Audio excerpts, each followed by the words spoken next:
திருப்பரங்குன்றம் முதல் பழமுதிர் சோலை வரை முருகனின் கோயில்களின் வரலாறு என்ன? ஒவ்வொன்றாக பார்க்கலாம். திருப்பரங்குன்றம் முருகனின் 6 படை வீடுகளில் முதலாவது படை வீடாக திகழ்வது. இங்குதான் முருகன் தெய்வானையை திருமணம் செய்து கொண்ட நிகழ்வு நடந்ததாக புராணங்கள் தெரிவிக்கின்றன.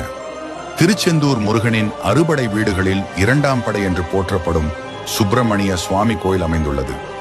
இவ்விடத்தில் முருகன் சூரபத்மனை அழித்ததாக கந்த புராணம் கூறுகிறது. பழனி முருகனின் 3ஆம் படை வீடாகும். நாரதர் சிவனுக்கு அளித்த ஞானப்பழம் தனக்கு கிடைக்காததால் முருகர் கோபம் கொண்டு ஆண்டியின் கோலம் பூண்டு இந்த திருத்தலத்தில் தங்கிவிட்டதாக புராணங்களில் கூறப்படுகிறது. சுவாமிமலை முருகனின் 4வது படை வீடு ஆகும். இங்கு முருகன் தனது தந்தையான சிவனுக்கு பிரணவ மந்திரத்தின் பொருளை கூறினார். திருத்தணி முருகனின் 5ஆம் படை வீடு ஆகும். இவ்விடத்தின் மலையின் வள்ளியை முருகன் திருமணம் செய்து கொண்ட தலமாகும். பழமுதிர் சோலை முருகனின் 6ஆம் படை வீடாகும்.